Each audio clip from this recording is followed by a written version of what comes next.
빌립보서 2장 5절부터 8절까지의 말씀을 보겠습니다. 빌립보서 2장 5절부터 8절까지입니다.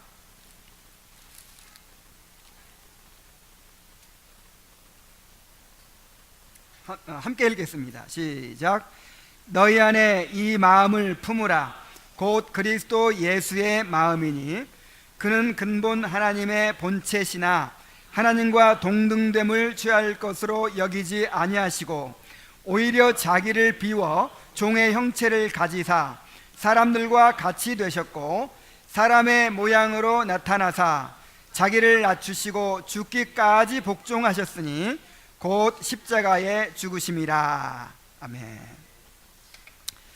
이제 42문부터는 이제가 아니구나. 그동안 42문부터 45문까지 해서 그리스도의 삼중직에 대해서 우리가 살펴보았습니다.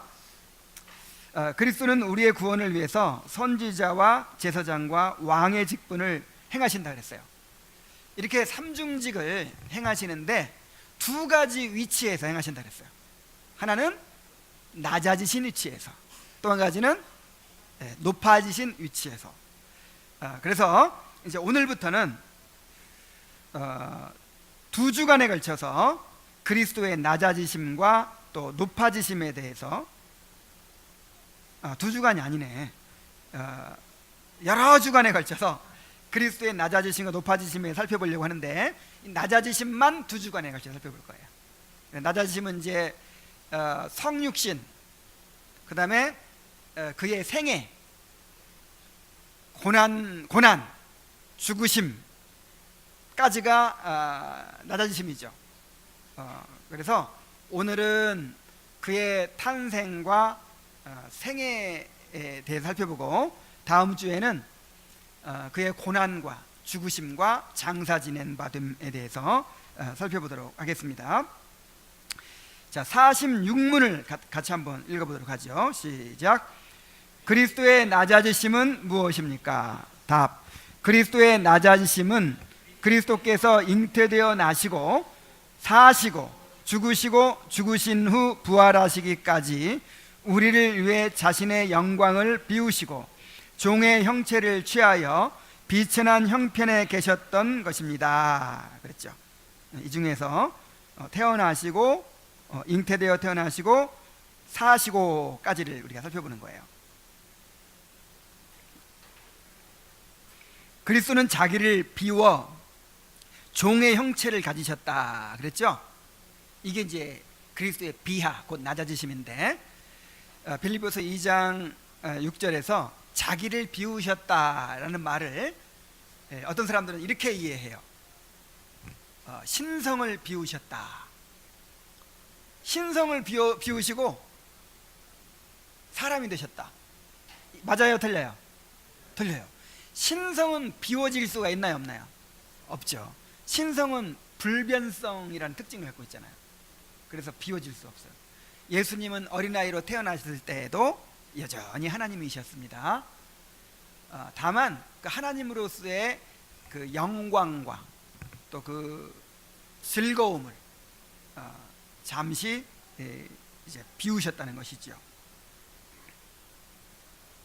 하나님의 아들이 하늘의 영광과 즐거움을 포기하시고 사람으로 잉태되어 나시고 사시고 죽으시고 부활하시기까지 그 상태를 우리가 이제 그리스도의 낮아지심이라고 합니다. 자, 그렇다면 그리스도께서 잉태되어 나실 때 자신을 어떻게 낮추셨는가를 먼저 한번 살펴보겠습니다. 47문을 다 같이 읽습니다. 시작. 그리스도께서는 잉태되어 태어나실 때 자신을 어떻게 낮추셨습니까? 답. 그리스도께서는 잉태되어 태어나실 때 자신을 다음과 같이 낮추셨습니다. 그리스도께서는 아버지 품속에 계신 하나님의 영원하신 아들이심에도 때가 찼을 때 기꺼이 비천한 신분의 여자에게서 잉태되어 심으로 사람이 되셨으며 보통 사람들보다 더 열악하고 굴욕적인 여러 형편에 처하셨습니다.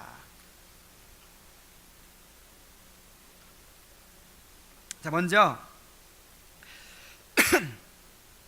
그리스도께서는 아버지 품속에 계신 하나님의 영원하신 아들이심에도, 자, 이 말이 중요해요.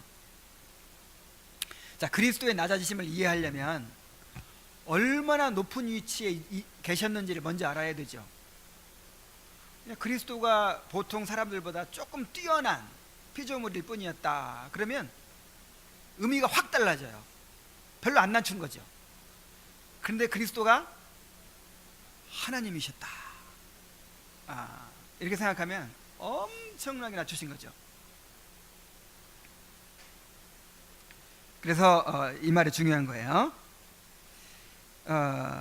같은 원리로 인간의 죄와 비참의 상태를 깨닫는 것도 마찬가지입니다. 자, 인간의 죄와 비참의 상태를 깨달으려면 뭐하고 비교해야 돼요? 처음에 어떻게 창조함 받았는지, 인간이 얼마나 영광스러운 존재로 창조함 받고 하나님의 그 영광스러운 복락을 누리는 존재였는지를 그때와 비교해가지고 우리 자신을 봐야 돼요. 그러면 너무나도 비참한 상태에 있는 거예요. 너무나도 참으로 죄로 부패한 그런 상태에 있는 거예요. 근데 자꾸만 뭐하고 비교하려고 그래요? 원숭이하고 비교해. 원숭이하고 비교해가지고 얼마나 지금 인간의 본능을 잘 억제하면서 얼마나 도덕적인 사회를 이루었는가, 얼마나 선하게 사는가, 그리고 얼마나 지금 뭐 많은 발명품들이 있고, 얼마나 참 배고파 죽는 사람도 점점 없어져 가고, 얼마나 살기 좋은 세상이 되어 가는가. 그래서 진화론적인 입장에서 보면은 지금이요 가장 좋을 때인 거예요. 가장 좋을 때인 거예요. 그리고 더 좋아져요 앞으로. 그럼 우리가 어디서 비교해야 한다고요? 우리가 어떻게 지음받았는지, 하나님께서 처음에 어떻게 세상을 창조하셨는지, 어떻게 인간을 창조하셨는지, 그리고 하나님께서 인간에 요구하시는 바가 무엇인지, 이것과 현재 우리 상태를 비교해야 될 줄로 믿습니다. 이것은 우리의 일상생활에서도 마찬가지예요. 일상생활에서도 오늘 오전에 드린 말씀처럼 자꾸만 세상 사람들 쳐다봐요. 아이고, 저 사람 저렇게 죄를 짓는데 나는 그래도 이야, 저 다른 교인들 보니까 술 마시고 담배 피고 다 하는데 이야, 나는, 자꾸만 이렇게 비교하는 사람들이 있어요. 그럼 안 됩니다. 누구와 비교하라 그랬어요? 하나님을 본받는 자 되어라 그랬잖아요. 예수 그리스도를 우리의 모델로 세우셨잖아요. 예수 그리스도와 못 비교하겠으면 에녹하고 비교했어요. 에녹하고. 그 다음에 바울사도 그랬잖아요. 내가 그리스도를 본받는 자 된 것 같이 너희는 나를 본받으라 그랬으니까 바울과 비교하세요. 에녹과 비교하고 바울과 비교하고 다윗과 비교하면서 내가 지금 하나님을 그만큼 사랑하고 있는가, 그만큼 하나님과 동행하고 있는가, 거기에 못 미치면 어떻게 하라 그랬어요? 회개해야 돼요. 그거를 아파해야 돼요. 애통해야 돼요. 이게 하나님과 동행하는 사람이라니까요. 그래서 우리가 이제 그리스도가 얼마나 놀라운 영광 가운데 있었는가를 생각해야 된다는 것입니다. 그는 하나님의 영원하신 아들이었습니다. 요한복음 1장 14절에 보면은 말씀이 육신이 되어 우리 가운데 거하심에 우리가 그 영광을 보니 아버지의 독생자의 영광이요 그랬어요. 또 은혜와 진리가 충만하더라 그랬어요. 또 18절에 보면은 본래 하나님을 본 사람이 없으되 아버지 품속에 있는 독생하신 하나님이 나타나셨느니라 그랬어요. 그리스도는 하나님의 독생자로서 모든 충만한 영광과 권능을 가지신 분이셨어요. 그런데 때가 찼을 때 기꺼이 비천한 신분의 여자에게서 잉태되어서 태어나심으로 사람이 되셨습니다. 비천한 신분의 여자라고 하는 것은 마리아가 가난한 여자였잖아요. 뭐 어떤 공주도 아니고 무슨 왕비도 아니고 아주 가난한 그 나사렛의 동네에 살던 그런 처녀였잖아요. 그런 것을 말하는 것이죠. 그래서 거룩하시고 무한하신 하나님의 아들이 비천한 여자의 몸에 잉태되어 태어나셨습니다. 창조주 하나님이 어린아기로 태어나서 그 여자의 젖을 먹고 자라셨습니다. 이거 한번 생각해 보세요. 이게 어떤 일인지. 그래서 좀 마땅한 비유가 없지만 정말 우리 이세림 자매를 뭘로 만들까요?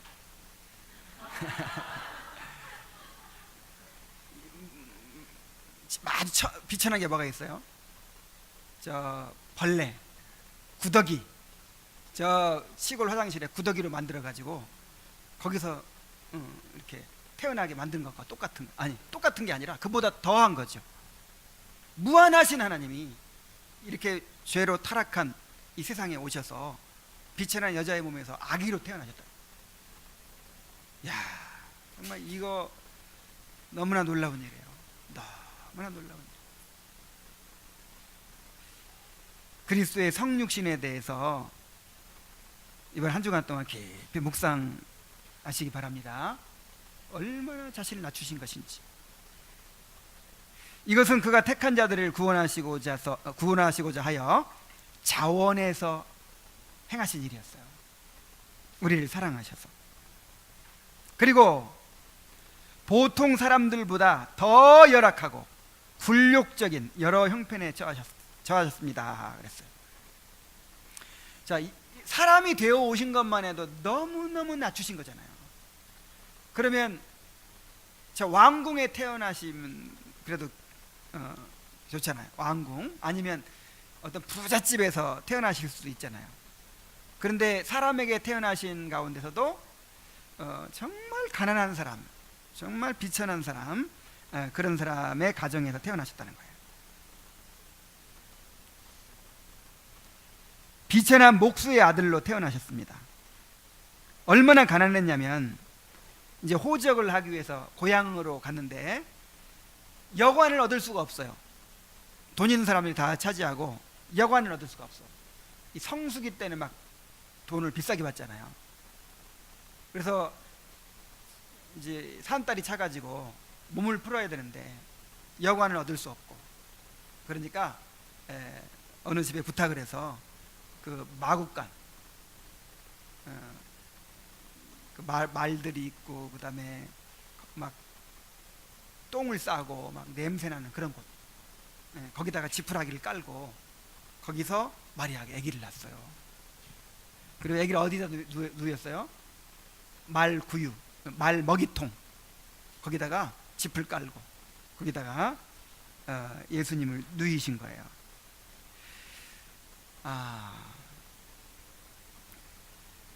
그리고 8일째 이제 할례를 행하고 제물을 드리는데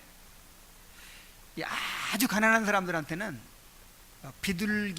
산비둘기로 이제 제물을 삼아서 드리도록 그렇게 허락이 돼 있어요. 그런데 이 요셉은 아기 예수님을 위해서 양이나 소로 제사를 드린 것이 아니고 그 산비둘기 두 마리로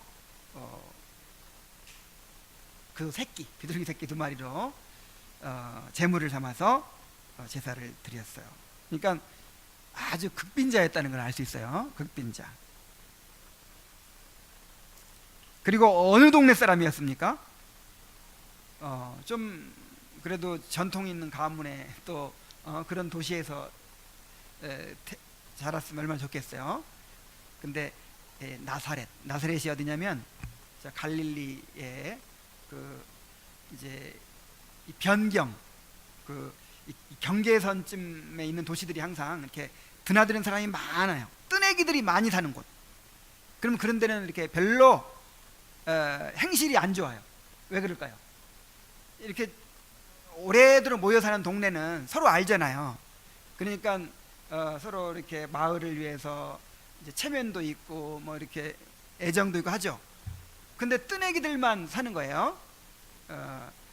그러니까 거기는 그냥 어디서 밀려난 사람들, 돈 떼먹고 도망온 사람들, 아니면 신용불량자들, 아니면 장사하러 돌아다니는 사람, 이런 사람들이 이제 모여서 뜨내기들만 살다 보니까 거기가 아주 뭔가 평판이 안 좋았던 것 같아요. 그래서 나사렛 사람 그러면 좀 행실이 안 좋은 사람, 믿을 수 없는 사람, 이런 이미지가 있는 거예요.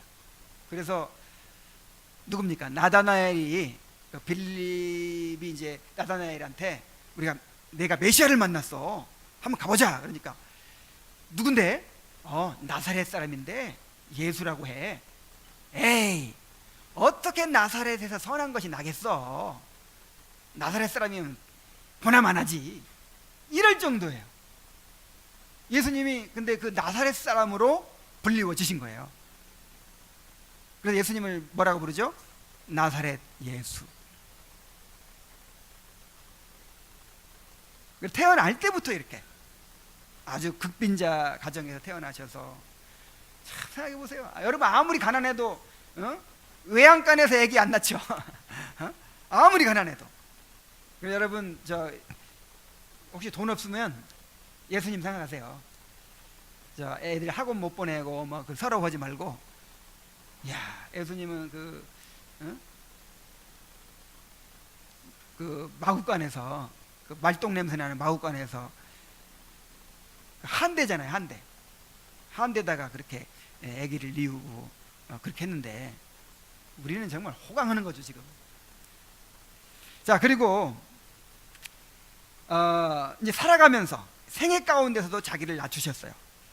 자, 그리스도는 자신의 생애에서 자신을 어떻게 낮추셨는가를 봅시다. 48문을 읽습니다. 시작. 그리스도께서는 자신의 생애에서 자신을 어떻게 낮추셨습니까? 자, 답. 그리스도께서는 자신의 생애에서 자신을 다음과 같이 낮추셨습니다. 그리스도께서는 스스로 율법에 복종하셔서 율법을 완전히 이루셨고, 인성에 공통된 것이든 특별히 자신의 비천한 형편에 따르는 것이든 세상의 멸시와 사탄의 시험과 육신의 연약함과 싸우셨습니다. 그랬어요.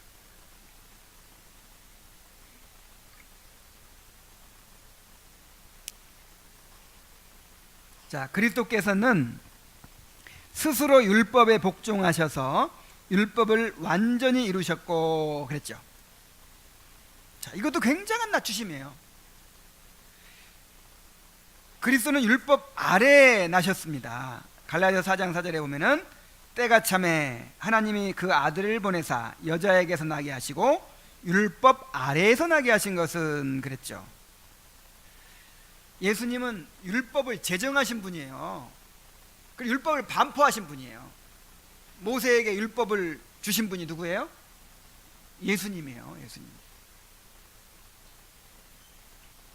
그런데 율법의 제정자이신 그 하나님께서 율법에 대한 순종의 의무를 지신 사람이 되어 오셨다는 거예요. 이것을 어떻게 비유할 수 있을까요? 헌법재판소장, 대법원장, 이런 사람이 재판장이 피고인의 위치에 서신 거나 마찬가지. 그보다 더 낮추신 거죠. 이것은 인류의 대표자로서 율법의 요구를 이루시기 위함이었어요. 인류의 대표자가 되어서 우리 대신 율법의 요구를 이루시기 위해서, 그 의의를 얻으시기 위해서 율법 아래에 나신 것이죠. 그는 율법에 철저히 복종하심으로 율법을 완전히 이루셨습니다. 마태복음 5장 17절에 보면 내가 율법이나 선지자를 폐하러 온 줄로 생각하지 말라. 폐하러 온 것이 아니요 완전하게 하려 함이니라 그랬어요. 자, 예수님 왜 오셨어요? 율법 폐하러 오신 것이 아니라 율법을 세우러 오셨어요. 어떤 사람들은 율법을 하나님이 이제 구원받으라고 이렇게 열심히 지켜서 구원받으라고 율법을 줬더니 율법을 다 못 지켜서 다 지옥 가게 생긴 거예요. 그러니까 하나님이 폐해버리고 예수님 보내신 거예요. 그래서 예수님만 믿으면 구원받을 수 있도록, 이렇게 설명하는 사람들이 있어요. 이렇게 이해하는 사람들이 있어요. 이거 완전히 반대의 이해입니다. 여러분, 예수님이 율법을 폐할 수 있다면 죽을 필요가 없는 거예요. 자, 무슨 얘기인지 아시겠어요? 어떤 사람이 법을 어겨서 사형을 당하게 생겼어요. 이 사람 살리는 일은 둘 중 하나예요. 법을 없애버리든지, 법을 없애버리면 법 어기는 것도 없잖아요. 없애버리든지, 아니면 누가 대신 죽든지. 그러니까 누가 대신 죽는 거는 법을 이제 존중하는 것이죠. 하나님께서 율법을 얼마나 존중하셨으면 그 율법의 요구에 따라서 자기 아들을 죽이셨겠어요. 그래서 예수님은 율법을 폐하러 온 것이 아니고 어떻게 하러 왔다? 완전케 하러 왔다. 이 완전케 한다는 말은 율법의 요구를 완전히 이루고, 또 우리가 율법의 요구를 이룰 수 있도록 하기 위해서 오신 거예요. 여러분, 우리가 율법의 요구를 이룰 수 있죠? 지금은 불완전하지만 이제 완전히 이루게 되죠. 우리의 구원이 완성되면 율법의 요구를 완전히 이루는 백성이 되는 거예요. 지금도 열심히 이루어 가야 되지만.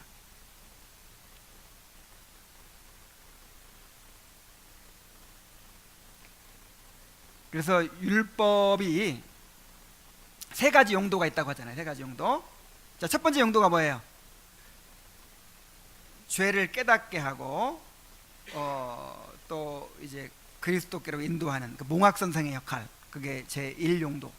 제2용도가 뭐죠? 죄를 억제하는 거예요. 죄를 억제하는 거. 이 억제하는 것도 참 중요해요.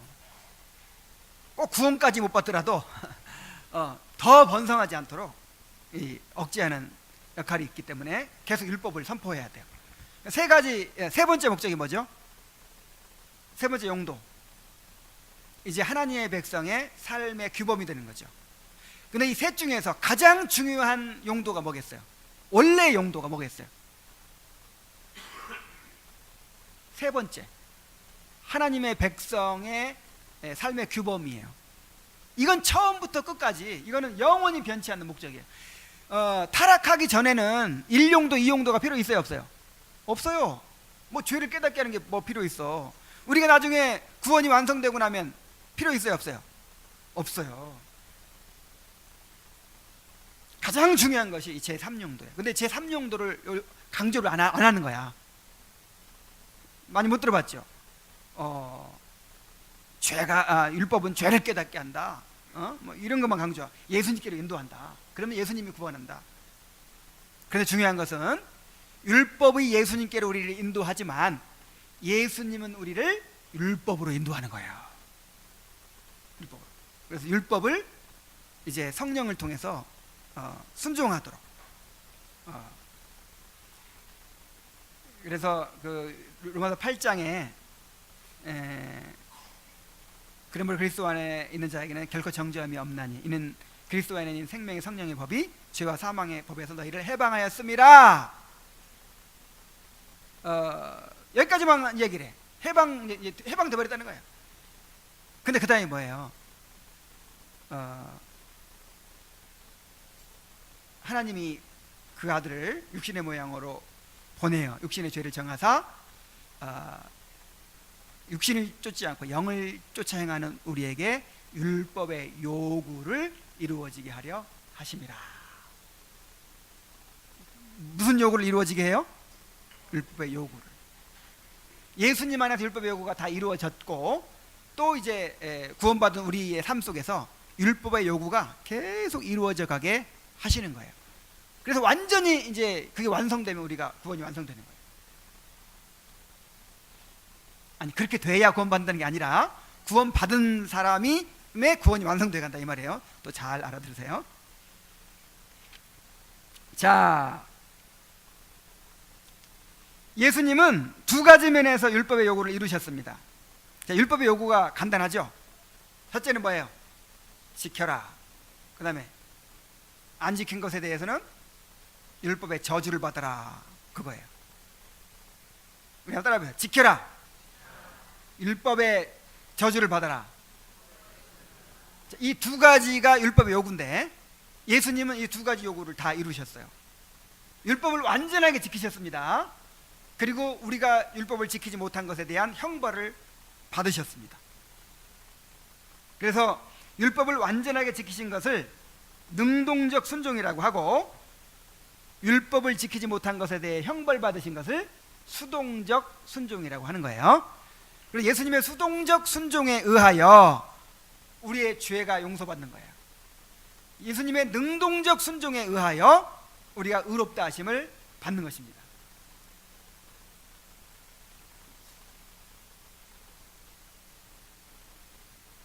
로마서 5장 19절에 한 사람이 순종하지 아니함으로 많은 사람이 죄 있는 것 같이 한 사람이 순종하심으로 많은 사람이 의인이 되리라.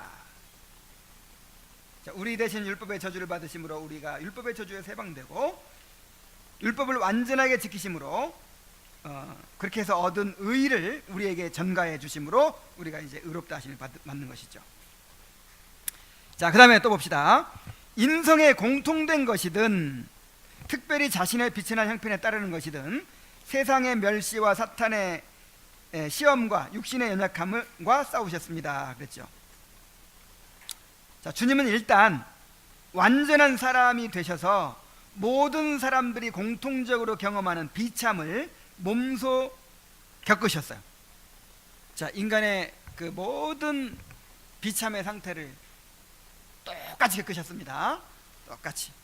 그런데 그보다 더 그리스도로서 그의 사명을 감당하기 위해서 특별한 슬픔과 고통이 많은 삶을 살았어요.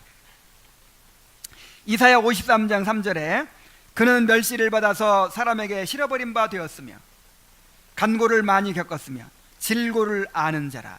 마치 사람들에게 얼굴을 가리우고 보지 않음을 받은 자 같아서 멸시를 당하였고 우리도 그를 귀히 여기지 아니하였도다. 근데 표준 세번역에 이렇게 번역되어 있어요.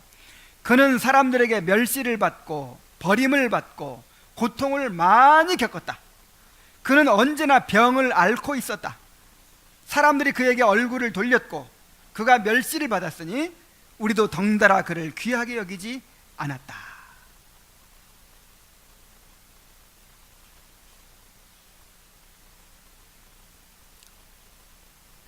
주님은 정처 없는 나그네의 삶을 사셨어요.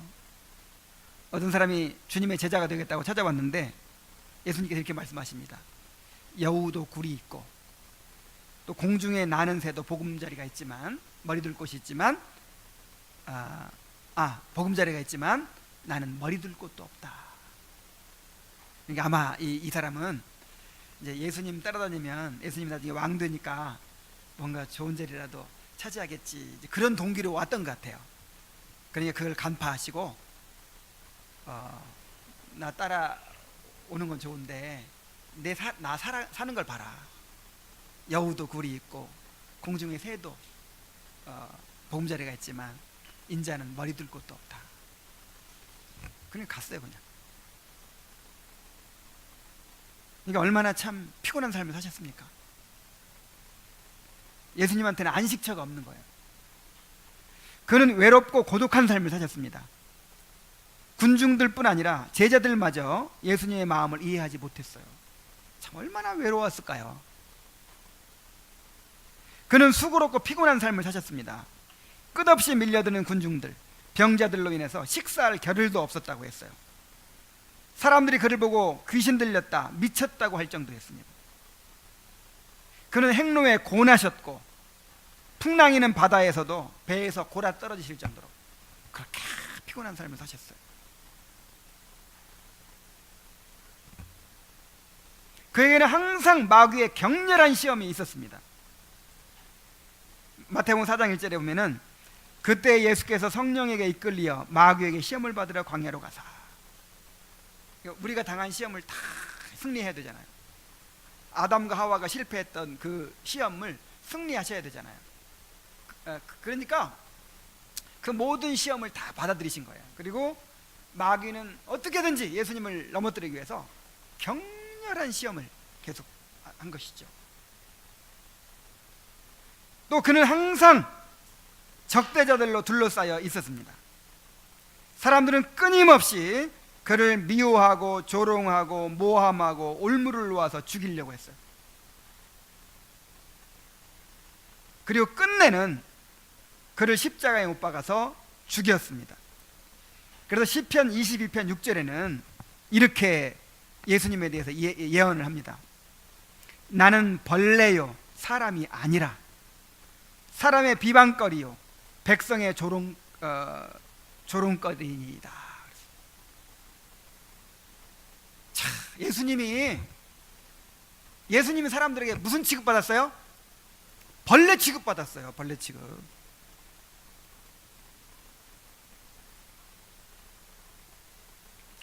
히브리서 12장 2절로 3절에 보면은 믿음의 주요 또 온전케 하시는 이인 예수를 바라보자. 그는 그 앞에 있는 기쁨을 위하여 십자가를 참으사 부끄러움을 개의치 아니하시더니 하나님 보좌 우편에 앉으셨느니라. 너희가 피곤하여 낙심하지 않기 위하여 죄인들이 이같이 자기에게 거역한 일을 참으신 일을 생각하라.